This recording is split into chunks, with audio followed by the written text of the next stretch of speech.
one of the biggest names, and maybe this is where we start, Rock, is really going to be around. It was around Jackson Holliday, and we've already seen clips of him and talked about him, but being down there and having 3 days to really observe him was really fun. And actually, Rock, if you're cool with it, or you can lead this in, you even had a chance to speak with him one-on-one in the locker room. Yeah, it was really cool experience to just get to speak with him and to see how well he carries himself at just 20 years old. Because I don't know about you guys, but at 20 years old, I was not that poised. I was an idiot. I did not. There's no chance I would have been able to do what Jackson Holliday is doing right now. And I know, like, okay, he comes from a baseball family. His dad was an all-star. You can say that. But, like, you know, not always do your kids turn out like that. And, like, as good of a person as Jackson Holliday seems, I mean, he just got married, 20 years old, wise beyond his years. He's very mature for his age. So it was great to see, great to be able to talk with him and just about his rise through the minor league ranks. Not only that, but his timeline. I don't know if that's a clip you have right now, Rip, but I'm pretty sure it's the timeline one or the rise just throughout the minor leagues and timeline for making an MLB debut. Yeah, and I think, I don't know if we actually have. No, we don't have the timeline one, but what you were talking about, he did say in his press conference when he was drafted by the Orioles, how long do you think it's going to take for you to get to Baltimore, right? It said 2 years. Oh, yeah, okay. He expected 2 years to do it. And obviously that's not there, you know, or actually it could be there depending on how you look at it, you know, and that's, if you look at the half season, really, and that's where I'm getting caught off. It's the half season once you get drafted, but it's really not a full year. He is going into his second full year in professional baseball in 2024. But I think the thing that most impressed us, and let's actually talk with this before we talk about what he's asked to do overall in spring training, that is play second base. The biggest takeaway I got from Jackson Holliday here was how he is able to deal with the adversity when things aren't going well at the plate. People saw he was struggling to start off spring training, which it's spring training, guys. But Rocco, we're going to play the tape here of you talking to him about how his at-bat approach, and then we're going to show a couple of his hits. But this is after the fact when he had a good game. But you're going to see, just listen to Jackson's talk about his approach in dealing with the ups and downs of Major League Baseball. Approach when you step in the box, it's easy to get frustrated when you start at a game 0-2, but then you go and single. Like, what is your mentality each and every time? Is it a fresh start? Like, how do you walk in there and approach every at bat? Yeah, I think the same thing. It's just taking it at bat to at bat and trying not to let the at bat before carry over. Had the 0-for-2 start, 2-for-4 finish. You got the single, the RBI triple. How satisfying is that, being able to settle in and kind of feel everything out right there? Yeah, I think did we talk about that earlier today? Yeah, so yeah, it's just taking it at bat to bat, and I felt comfortable in the first one. Second one got away from me a little bit, but yeah, just settling back in, sticking to my approach, staying to the middle of the field. I was able to hit a changeup, and usually when I can hit changeups up into the middle of the field, I'm in a good spot. So yeah, happy with my last two at bats. It's 2 for my last 2 is probably how I'm gonna think about it. So happy with my last 2 bats. I love that right there, 2 for his last 2. And I think the biggest part that people need to realize for those hits, base hit to left center, triple down the line. Yeah. And I also loved, me and Rocco actually talked about this before when we were going over this video. I love the part where he looked at Rocco and was like, we actually talked about this earlier. And it's the little things about ball players where they're like, oh, that's funny. Like, I remember us talking about this situation and the maturity there when, you know, he's 20 years old. He has so many reporters coming up asking so many different things that he's so cool, calm, and collected in the moment, where when he's, you know, getting all these questions, he's like, oh, yeah, no, me and you talked about this earlier. Let me build on that. And I love how that maturity comes through. Yeah, I mean, I think the beauty of it for him, and actually let's play after this moment then, he had a couple more hits, and the next day I think was this double that we're going to show for you. This was right after, so I'm going to pull it up here, and you're going to see here, Jackson Holliday, the next day, first at bat, or second at bat maybe, I forget what it is, but here he is. Leg it out, kid. Leg it out.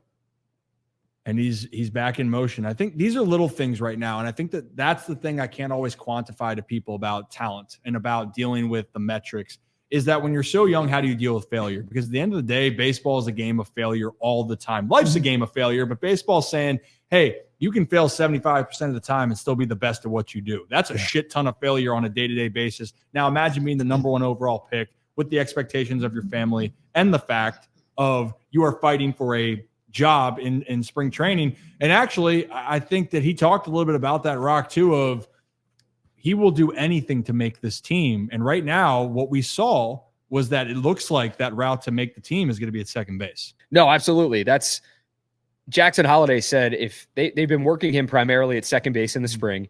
And he said, when I interviewed him, he was like, I want to do whatever I can to make this team. And if it's second base, I want to be the best second baseman possible. I want to be the best second baseman I can be. That's a great mentality to have. When you're coming up and you're the number one overall pick as a shortstop, that's something where many are like, okay, yeah, moving position's not a big deal. But that's a thing where most people have to swallow their pride and say, okay, maybe like I'm not going to be playing shortstop up at the big league club, but I want to contribute and I want to help them win. And I know I'm a hell of a fielder, so I can go over to the other side of the field, get some work in and do that. But I don't think it's something where Jackson Holliday needs to swallow his pride, because I don't think he's that type of person where he's like, he feels any sort of way about playing a new position. I think he embraces that. It may be a challenge, but I think he's taken it head on. And really cool thing in spring training was to see him. We have the video, we have Jackson talking about it as well, is working with Colton Wong, who they brought in. And Rip was talking about it earlier. He thinks it's a very strategic signing of Colton Wong, not just because he's a veteran. He could be a safety net if Jackson Holliday is not ready and he maybe starts the season in AAA, but because this is a guy Jackson Holliday not only is familiar with, he's known him since he was 10 years old. Colton Wong played with Matt Holliday in St. Louis, which is really cool, but he's a multi-time Gold Glove Award winner. He plays second base very well. And he's someone that Jackson is eager to learn from. And you saw the video there, those two working together, working on leg work, working on like things from turning the hips, turning two. It's the little things that sometimes you don't necessarily pick up, but our photog did a really great job of capturing that. And when I saw that, I was like, that's really cool stuff to see those two they're competing for the same position, but they are working to make each other better at the same time. Yeah, I mean, go ahead, Zach. I was going to say, I love how you brought it up. I love the comment of them asking Jackson about Colton Wong. And he's like, yeah, I was in the dining room eating breakfast and I looked up and I told someone, I was like, is that Colton Wong? And they were like, yeah, he just signed. Do you know him? He's like, yeah, I've known him since I was 10. And he's like, it is that familiarity and comfortability that I think the Orioles, it's part of the signing. It's someone that he can go to, a mentor type person that he's known for 10 plus years now, and he can go to with questions about the position he's learning. Yeah. And I think, this is a young Orioles team, and not that the young guys aren't leaders, but to have a guy like Colton Wong or any veteran in that locker room that has been there and has all of that MLB experience, and especially for Holliday, you have a guy who you've known since you were 10. It's a really cool story. And some of the stuff that I'm sure that Wong and Holliday have talked about, whether it was from the time Holliday grew up to right now in spring training, he's going to take it. And I think it's going to be really exciting to kind of have that relationship develop. Yeah. So Rocco, so I think what we want to do is we've explained a little bit, but let's hear from Jackson with Rocco in the clubhouse talking about playing second base. To second base, was it a difficult one? Was it an easy one? Like playing on the other side of the field, kind of talk me through kind of that change, that transition, and what's working well for you right now. Yeah, so far so good. I feel really good in ground balls. Obviously, you should, right? If before a game, you should feel pretty good in ground balls. But I feel good. I feel confident about it. I've been excited for the games. I've only gotten one ground ball, but I feel good on double play turns and some tags. So yeah, I feel good about it right now. I'm excited. I mean, any opportunity that you get to possibly play in the big leagues is a good one. So I'm excited and trying to embrace it as much as I can, because it's take pride in playing defense, and I'd like to be the best second baseman that I can be if that's where I need to play. And you love that, right? And we even talked about it. Guys that are more seasoned at the position right now, it is guys like Gunnar Henderson, Jorge Mateo, even Jordan Westberg that have been up there. But for Jackson, he's trying to really get any way to get at bats. And he's been playing some second base in the minor leagues. They've been working him in, but it is a completely different position. Rock and I actually talked about this. And for those that are wondering, Rocco and I do another podcast, Rip and Rock, that's just Orioles that we put out. But the thing is that we talked about is Gunnar last year, when they put Gunnar at second base, it didn't look comfortable for him. He looked a little foreign there. But Gunnar's a phenomenal fielder. The problem is when you put someone in a position they're not comfortable with, you're going to see them make more mistakes. So that's the part here of getting more comfortable. The Orioles are always strategic, that Rocco mentioned, that we talked about, of bringing people in that bring a leadership component. Colton Wong, great defensive player, mind, and he knows Jackson. It all makes sense. It's not going to block Jackson from making the big league team, but it gives them security. I hate to say this for people. Again, everyone wants to see Jackson to start the year in Baltimore, but I'm still not buying into that. I want him to be there, but I just don't think he is going to break with the team.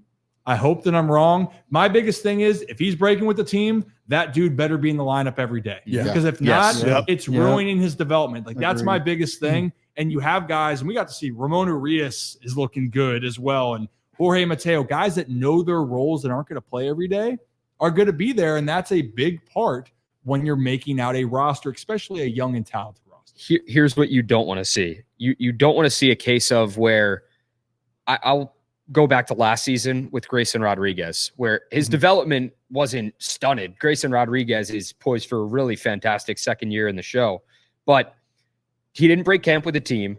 Then he gets called up, I think, for that first road trip in Texas, like a week, maybe. I think it was like less than a week later. And then he has a couple good starts, gets sent back down. Things didn't work out well. And then that does a lot to your confidence as a young player. I think Grayson was 22. Now he's 23. So, like, at a young age, man, that can do a lot to your mentals as a baseball. Rip, you know, from playing the game, like, it's a mental game just as much as it is a physical game. And you're trying to, you know, go out there and do your best, like, talent-wise on the field. So I don't think Jackson Holliday, it would mess with him too much if that were the case. But if you're going to start him in AAA, if that's the case, and I'm completely fine with that happening, if he's up for good. He's up for good. There's no like turning back. Like, he's up, he's ready, he's good to go, and he's in the lineup every day, like you talked about. And that matters. All that matters for your team when you're building them out. And that's what we're saying with young guys. And you're looking at the guys like the Kobe Mayos, and you're seeing, and like in this case, you're seeing like even Colton Cowser and Kyle Stowers that are talented players. They weren't playing every day. And you have to be ready to. But Jackson Holliday is one of those guys. They want to. There's a reason why they traded Joey Ortiz, because Jordan Westberg was that guy that they chose in that situation. Westy's going to get his at-bats because he is a guy that can really impact this team. All these things have to go into the thoughts when you're building it out.